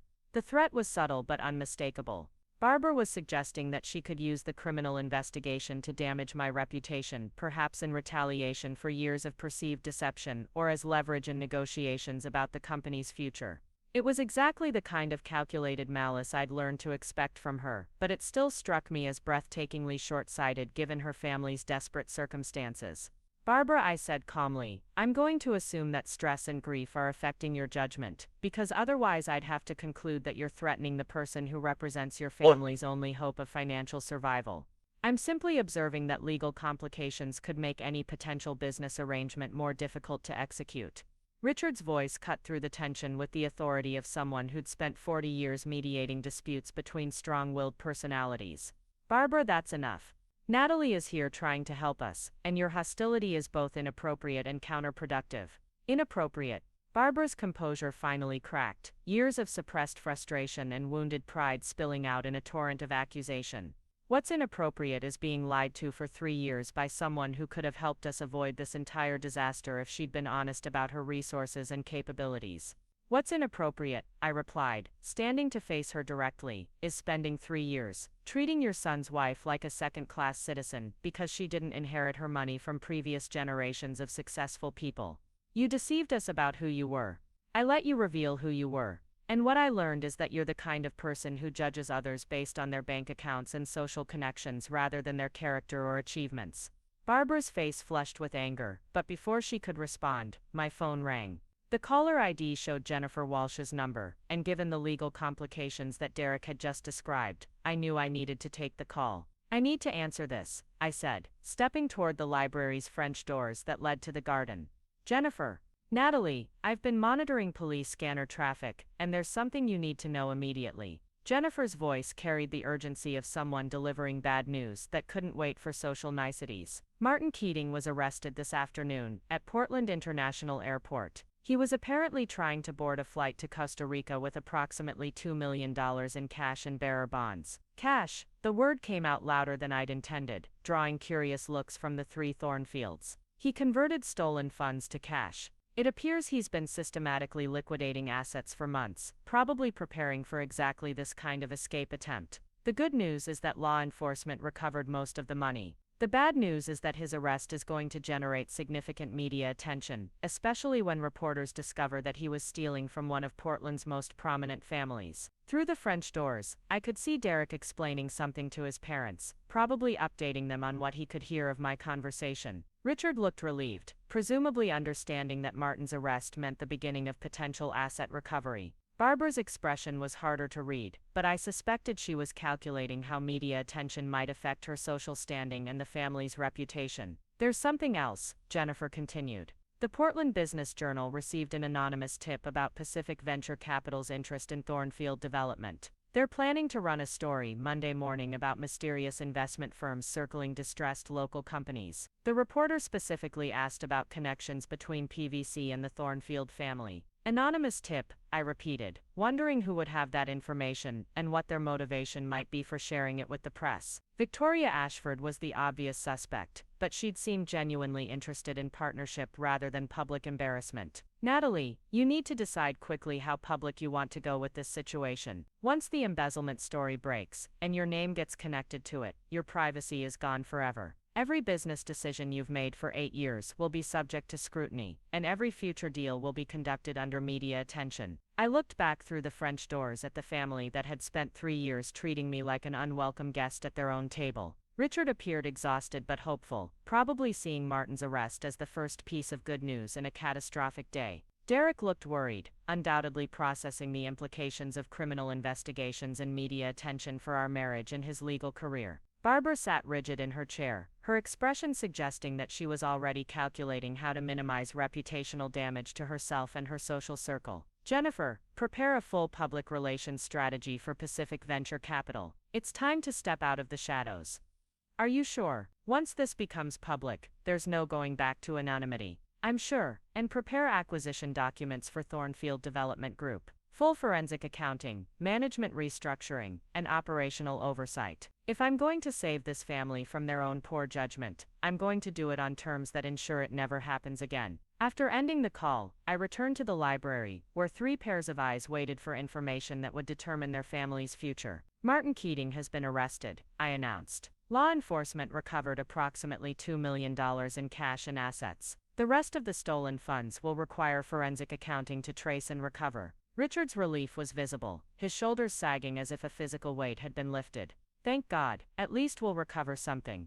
You'll recover more than something, I said, returning to my chair and facing Barbara directly. You'll recover your company, your home, and your financial security. But it will come with conditions that fundamentally change how Thornfield Development operates. Barbara's jaw tightened. And what gives you the right to dictate conditions to our family? The right that comes with having $400 million, and the expertise to use it effectively. I leaned forward, meeting her gaze without flinching. Barbara, you have a choice. You can accept help from someone you've spent 3 years insulting and dismissing, or you can watch your family lose everything, because your pride is more important than their survival. This is blackmail. This is business. The same business you told me I didn't understand because I wasn't born into it. I stood gathering my purse and coat. You have until Monday morning to decide. After that my offer expires, and you can try to find salvation somewhere else. Derek followed me toward the library door, his expression caught between loyalty to his family and loyalty to his marriage. Nat, wait. We can work this out. We can find a compromise that works for everyone. The time for compromise was 3 years ago, when your mother could have chosen to treat me with basic human dignity. I paused at the door, looking back at Barbara, who sat frozen in her chair like a statue of offended nobility. Now the only choice is whether your family wants to survive, or whether your mother's pride is worth more than your father's life's work. The drive back to our loft took place in silence, broken only by the sound of rain beginning to fall again. Portland's February weather, reflecting the storm that had engulfed both our families. Derek stared out the passenger window, probably trying to process how his wife's secret identity had transformed a family crisis into something that felt like corporate warfare. You don't have to destroy her, he said finally, as we pulled into our building's garage. I know she's been terrible to you, but she's still my mother. I'm not destroying her, Derek. I'm saving her. The fact that she's too proud to recognize the difference is her problem, not mine. We rode the elevator to our floor in continued silence, the weight of the day's revelations settling between us like debris from an explosion. In the space of 6 hours, Derek had learned that his wife was worth $400 million, his family was the victim of a massive embezzlement scheme, and his mother's years of social superiority were about to be revealed as delusions, built on financial quicksand. What happens to us? He asked, as I unlocked our front door. What happens to our marriage, when you're essentially my family's boss? It was the question I'd been avoiding all afternoon, the personal cost of business decisions that would reshape every relationship in both our families. Marriage was complicated enough, without adding the power dynamics that came with being someone's financial savior, especially when that salvation came with strings attached. I don't know, I admitted, hanging my coat in the closet, and moving to the kitchen, where the morning's coffee cup still sat unwashed in the sink. We'll have to figure it out together.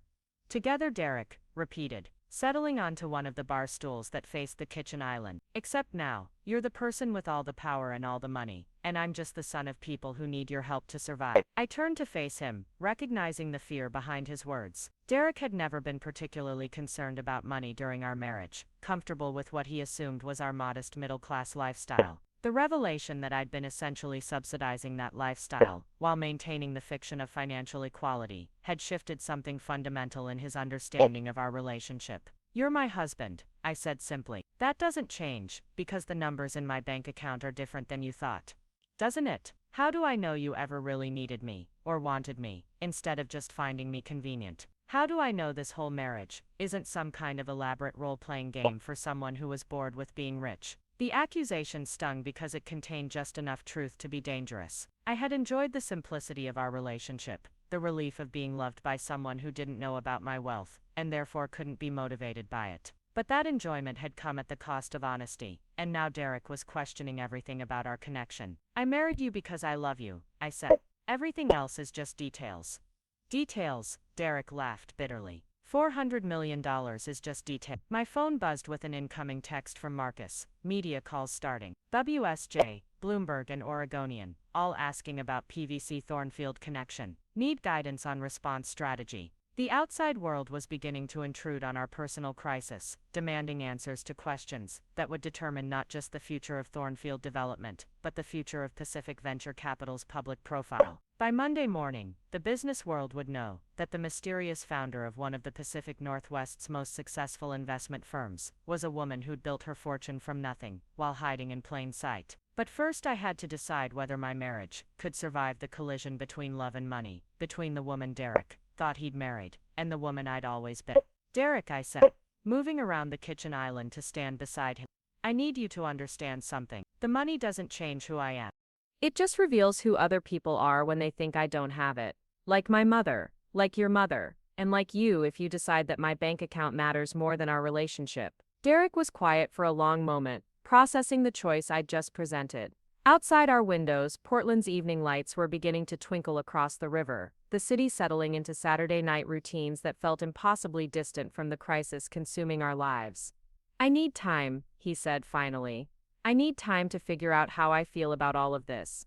Time, I repeated, understanding that our marriage had joined the list of casualties from Barbara Thornfield's 3 years of accumulated cruelty. How much time? I don't know.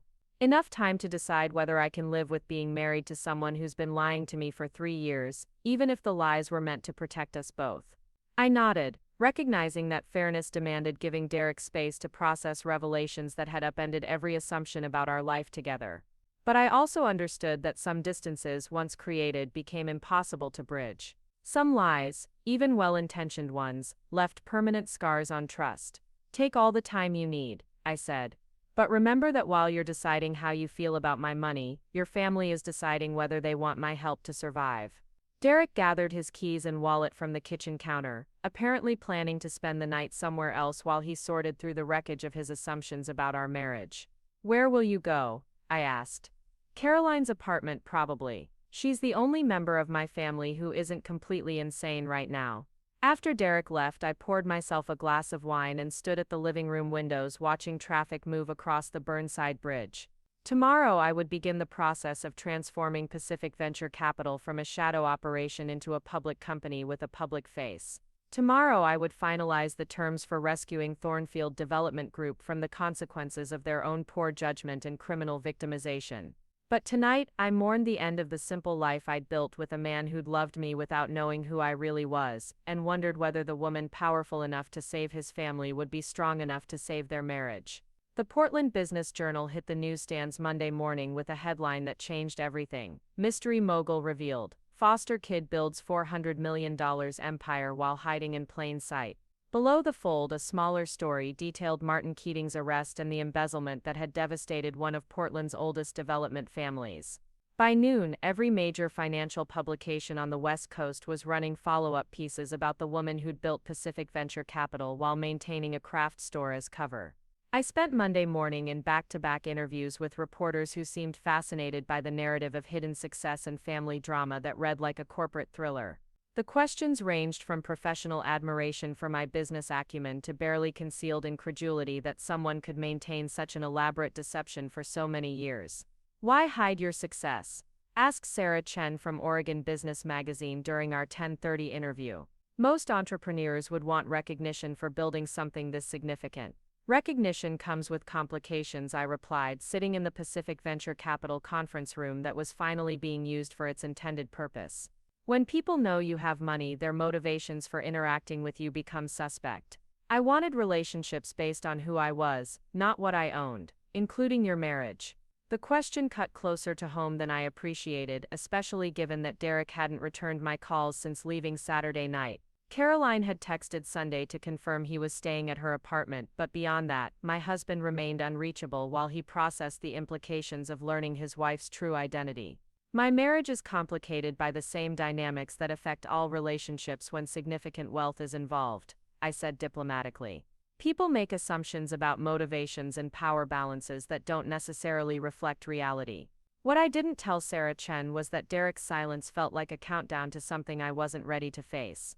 3 years of marriage built on partial truths were being stress-tested by complete honesty, and the early results suggested that love alone might not be enough to bridge the gap between who Derek thought he'd married and who I actually was. Marcus knocked on the conference room door at 11:15, signaling that my interview time was up and more pressing matters required attention. The Thornfield development situation had reached a critical juncture that demanded immediate decisions about investment terms, management restructuring, and the public relations strategy that would frame Pacific Venture Capital's first major acquisition.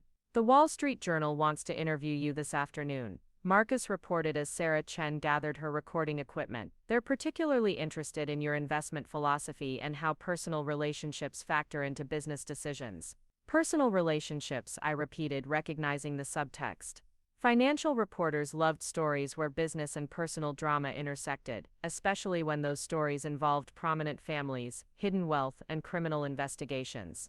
The Thornfield situation checked every box for a narrative that would generate clicks and commentary. There's something else, Marcus continued after Sarah Chen left. Barbara Thornfield called 30 minutes ago. She wants to meet this afternoon to discuss terms. I felt a surge of satisfaction mixed with apprehension. Barbara's willingness to meet suggested that reality had finally penetrated her wall of denial and social superiority. The woman who'd called me garbage 4 days ago was now ready to negotiate with the same person she'd dismissed as beneath her family's consideration. Where does she want to meet? Her attorney's office. She's bringing legal representation, and she suggested you do the same. Smart move. Barbara was approaching this as a formal business negotiation rather than a family discussion, which would help establish clear boundaries between personal animosity and financial necessity. It also suggested that someone, probably Richard or the family's legal advisors, had convinced her that pride was a luxury they could no longer afford. Jennifer Walsh arrived at 1 o'clock with a briefcase full of contracts, financial projections, and legal documents that would formalize Pacific Venture Capital's acquisition of majority control in Thornfield Development Group. The terms we'd developed were generous but non-negotiable.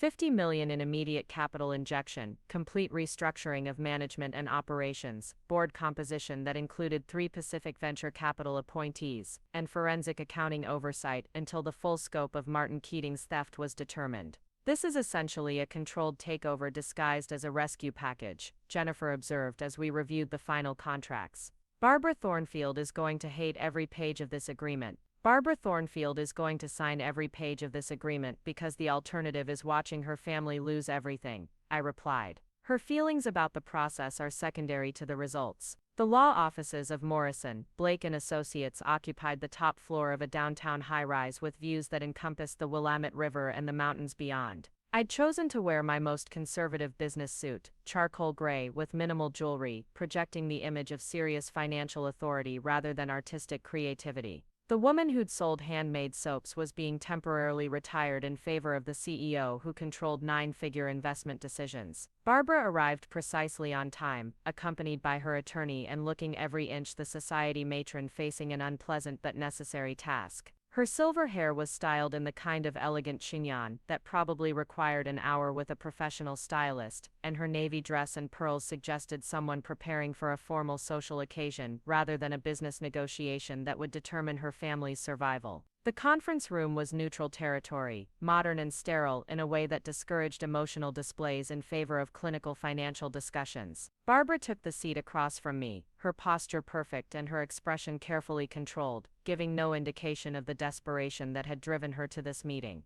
"Natalie," she said, with forced civility, "thank you for agreeing to meet under these difficult circumstances." "Barbara," I replied equally formally, "I'm here because Richard and Derek matter to me regardless of our personal history." The reference to personal history caused a flicker of something across Barbara's face, embarrassment perhaps, or anger at having her years of condescension thrown back at her. but she maintained her composure, probably coached by her attorney about the importance of keeping emotions separate from business negotiations. Jennifer spread the contract documents across the conference table, each page representing another aspect of control that Pacific Venture Capital would assume in exchange for the capital injection that would save Thornfield Development from bankruptcy. These terms are quite comprehensive, Barbara's attorney observed after reviewing the management restructuring requirements. You're essentially asking for operational control of the company. We're asking for the authority necessary to ensure our investment is protected and the company's future is secured, Jennifer replied smoothly. Given the recent embezzlement and the current financial instability, oversight measures are standard practice for this type of rescue operation. Barbara's jaw tightened as she read through the sections detailing board composition, executive authority, and financial reporting requirements. Every paragraph represented another erosion of the Thornfield family's traditional autonomy, another acknowledgement that their 3 generations of business success had been undone by poor judgment and criminal betrayal. This language about management restructuring, Barbara said, pointing to a section near the end of the contract. You're removing Richard from day-to-day operations entirely. We're transitioning Richard to a consulting role where his institutional knowledge and client relationships can be valuable without exposing the company to the management practices that created the current crisis, I explained. He'll retain his title and his dignity, but financial and operational decisions will be made by people with experience in crisis management and corporate restructuring. And who exactly will be making those decisions? Ultimately, I will. Pacific Venture Capital's management team will handle day-to-day operations, but major strategic decisions will require my approval as the primary investor and majority stakeholder. The words hung in the air like an indictment, forcing Barbara to confront the reality that the woman she'd spent 3 years treating as a social inferior was now positioned to control her family's business empire. The irony was almost poetic. Barbara's own prejudice and cruelty had created the conditions that gave me both the motivation and the justification to demand terms she would never have accepted from someone she respected. There must be some room for negotiation, Barbara's attorney suggested. Perhaps a more collaborative structure that preserves some family autonomy while still providing the oversight your client requires. Jennifer shook her head. These terms reflect the risk assessment for a company that's been victimized by massive embezzlement and faces potential bankruptcy within weeks. Pacific Venture Capital isn't interested in collaborative arrangements that could compromise the effectiveness of necessary reforms. Barbara was quiet for several minutes, reading through sections that detailed everything from hiring practices to expenditure approvals to quarterly financial reporting requirements. Each page seemed to drain a little more color from her face as she processed the magnitude of control she would be surrendering. "This is humiliating," she said, finally, her composure cracking for the first time since entering the conference room. "This is survival," I replied. "Humiliation is a temporary emotion. Bankruptcy is permanent. You're enjoying this, aren't you? Getting revenge for all the times I questioned whether you were good enough for my son." The accusation was fair enough that I couldn't dismiss it entirely. There was satisfaction in watching Barbara confront the consequences of her own arrogance, in seeing her forced to acknowledge that her social superiority had been built on financial foundations that proved to be quicksand. But there was also genuine concern for Richard, who'd worked his entire life to build something meaningful, and for Derek, who would inherit either a restored family business or the wreckage of 3 generations of effort. Personal satisfaction was secondary to those considerations, though admittedly not absent from my calculations. "I'm ensuring that your family has a future," I said. "Whether you're grateful or resentful about that fact is entirely up to you." Barbara's attorney whispered something in her ear, probably reminding her about the timeline pressures that made prolonged negotiations impossible. Thornfield Development's creditors weren't going to wait for family pride to accommodate financial reality, and every day of delay increased the risk that the opportunity for rescue would evaporate entirely. "If I sign this," Barbara said slowly, "what happens to our family's reputation? What happens when Portland society discovers that the Thornfields had to be saved by someone they've been looking down on for 3 years? Portland society will discover that the Thornfields were smart enough to accept help when they needed it," I replied. "They'll also discover that dismissing people based on assumptions about their background can be an expensive mistake." My phone buzzed with an incoming text from Derek. "Can we talk tonight? I'm ready to come home." The message sent relief flooding through me, though I wasn't naive enough to assume that Derek's willingness to return home meant our problems were resolved. 3 years of deception couldn't be forgiven with a single conversation, and the power dynamics created by my intervention in his family's crisis would require careful navigation for months or years to come. I need guarantees about my son, Barbara said, apparently interpreting my distraction as hesitation about the contract terms. Derek can't be caught in the middle of whatever business relationship we establish. His career and his marriage shouldn't suffer because of this situation. Derek's career and marriage will suffer if his family loses everything and he spends the next decade watching his parents struggle with poverty and debt, I pointed out. This agreement protects everyone, including him. Barbara's attorney reviewed the signature pages, apparently satisfied that his client understood the implications of what she was about to sign. Mrs. Thornfield, I need to confirm that you're entering into this agreement voluntarily and with full understanding of the terms. Voluntarily, Barbara repeated with bitter amusement. I suppose that's one way to describe choosing between salvation and destruction. She signed each page with the kind of measured precision that suggested years of practice with important documents, though probably none that had felt quite so much like surrender. When the last signature was complete, Jennifer gathered the contracts and shook hands with both Barbara and her attorney, formally concluding the negotiation that transformed Pacific Venture Capital from shadow investor to public savior. The capital injection will be available within 48 hours, Jennifer announced. Our management team will begin operations assessment immediately, and forensic accounting will start as soon as the criminal investigation permits access to company records. Barbara nodded stiffly, apparently struggling with how to conclude a meeting that had fundamentally altered her family's circumstances while forcing her to acknowledge her own misjudgments about the woman now controlling their future. Natalie, she said, as we prepared to leave, I owe you an apology. Not just for Friday night, but for 3 years of treating you badly based on assumptions that proved to be completely wrong. The apology was unexpected and sounded genuine, though I suspected it was motivated more by pragmatic necessity than genuine remorse. Barbara had spent too many years believing in her own superiority to change her fundamental worldview based on a single crisis, but she was smart enough to recognize that continued hostility would be counterproductive.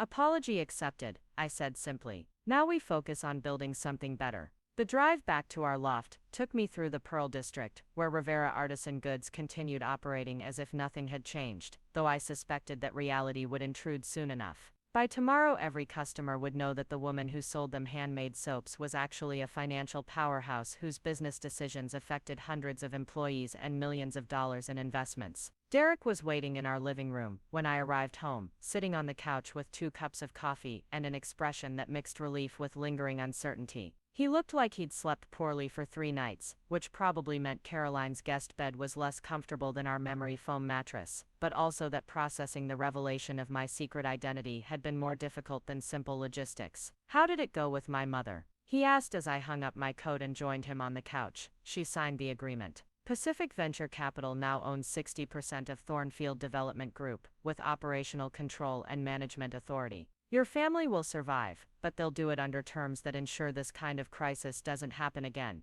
Derek handed me one of the coffee cups, his fingers brushing mine in the familiar gesture that had anchored thousands of ordinary mornings during our marriage. And what does that mean for us? It means we figure out how to be married when one spouse has just become the other spouse's family's boss, I said honestly. It means we rebuild trust that was damaged by 3 years of well-intentioned lies. It means we decide whether our love is strong enough to handle the complications that come with financial power. Derek was quiet for several minutes, staring out the windows at the city lights that had become the backdrop for so many of our conversations about the future. When he finally spoke, his voice carried the weight of someone who'd spent 3 days examining assumptions he'd never questioned. I've been thinking about why you didn't tell me the truth from the beginning, he said. And I realized that my reaction this weekend probably proved your point about how money changes relationships. Derek, no, let me finish. You were right to be careful. I spent 3 years believing I was the breadwinner in our marriage, feeling good about supporting someone I thought needed my help, learning that you'd been essentially subsidizing our life, while letting me think I was taking care of you. That hurt my pride in ways I'm still processing. I set down my coffee cup and moved closer to him on the couch, needing the physical connection that had always helped us navigate difficult conversations. I never wanted you to feel diminished. I wanted you to love me for who I was, not what I could afford to give you. But who you are includes being brilliant at building wealth and managing investments. That's not separate from your personality, it's part of what makes you remarkable. Derek took my hands, his thumb tracing the wedding ring that had symbolized promises we were still learning how to keep. I fell in love with your intelligence, and your determination, and your refusal to be intimidated by people who thought they were better than you. The fact that those qualities also made you rich doesn't change why I love you. So what happens now? Derek smiled for the first time since Friday night, and it was like watching sunrise after days of storm clouds. Now we figure out how to be honest with each other about everything, not just the things that feel safe to share. Now we decide what kind of life we want to build with all the resources you've accumulated. Now we prove that love really can survive the complications that come with success. 6 months later, Derek and I were hosting a dinner party in our newly renovated loft, entertaining clients and investors who knew exactly who I was and what Pacific Venture Capital represented in the regional business community. The handmade wind chimes from Rivera Artisan Goods still hung in our windows, but now they shared space with artwork purchased at charity auctions and wine collected from investment trips to California and France. Thornfield Development Group had completed their waterfront project ahead of schedule and under budget, the luxury condominiums selling faster than anyone had projected. Richard had transitioned gracefully into his consulting role, his decades of client relationships proving invaluable for securing new projects under Pacific Venture Capital's management oversight. The company's financial health was better than it had been in 5 years, and the family's reputation had recovered from the embezzlement scandal that briefly made them objects of sympathy rather than envy. Barbara attended our dinner parties now, her manners as impeccable as ever, but her attitude fundamentally changed by the experience of owing her family's survival to someone she'd systematically underestimated. She'd never become warm, exactly, but she'd developed a grudging respect for my business acumen, and a careful politeness that acknowledged the new reality of our relationship. "Your mother-in-law seems different," Victoria Ashford observed, during our July dinner party, watching Barbara engage in animated conversation with one of Pacific Venture Capital's portfolio company CEOs. "Less imperious than her reputation suggested." "People change when their assumptions about the world get challenged by reality," I replied, refilling Victoria's wine glass with a vintage that cost more than most people's monthly rent. Barbara learned that social superiority based on inherited wealth is a luxury that disappears quickly when the wealth disappears. Victoria and I had eventually formed the partnership she'd proposed, combining Pacific Venture Capital's financial resources with Pacific Northwest Development's operational expertise to create one of the region's most successful development enterprises. Our joint projects employed over 400 people and had transformed several blighted neighborhoods into thriving commercial districts. Derek joined our conversation, moving easily between groups of guests with the social skills that had first attracted me to him at a charity fundraiser 3 years ago. He'd adapted to our changed circumstances with more grace than I'd expected, finding ways to contribute meaningfully to Pacific Venture Capital's operations, while maintaining his legal practice and his own professional identity. "Are you happy?" he asked later that evening, as we cleaned up after the last guests had departed. It was a complicated question with a complex answer. I was successful beyond anything I'd imagined when I'd started Pacific Venture Capital with borrowed money and borrowed office space 8 years ago. I was respected by peers, who'd initially dismissed me as an outsider without proper credentials or connections. I was building something meaningful that created value and opportunities for hundreds of people across the Pacific Northwest. But happiness felt different than success, more personal and less quantifiable. Happiness was Derek bringing me coffee in the morning without being asked. Happiness was watching Richard beam with pride when the waterfront project won an urban planning award. Happiness was even Barbara occasionally seeking my opinion on matters unrelated to business, treating me like family rather than a necessary evil. "I'm happy," I said finally, meaning it more than I'd expected. "Are you?" Derek considered the question seriously, the way he approached everything important in our life together. "I'm happy, and I'm proud of you, and I'm still learning how to be married to someone whose business decisions get written about in the Wall Street Journal. Is that a problem?" "It's an adjustment, but so was learning to live with someone who couldn't cook when we got married, and we figured that out eventually." I laughed, remembering our early attempts at domestic collaboration and the gradually developed rhythms that had made our daily life comfortable and predictable. Marriage was about adaptation as much as affection, about finding ways to accommodate change while preserving the connection that made change worthwhile. "What about children?" Derek asked, the question we'd been dancing around for months, as our life stabilized into new patterns. "Do you want to raise kids who grow up with this level of wealth and privilege?" "I want to raise kids who understand that privilege comes with responsibility," I said. "Kids who know that wealth is a tool for creating opportunities, not just for buying things. Kids who would never treat someone badly because they assumed that person couldn't help them." Derek nodded, apparently satisfied that my money hadn't corrupted my values or my vision for our future family. "So we're really doing this. Building a life together that includes investment firms and dinner parties and having enough money to solve other people's problems. We're really doing this," I confirmed, "unless you have a better offer." Derek pulled me into his arms, the gesture as natural and necessary as breathing. I can't think of anyone I'd rather figure out how to be rich with. Outside our windows, Portland sparkled in the summer evening, a city that had accepted me as both the woman who sold handmade soaps and the CEO who controlled hundreds of millions in investment capital.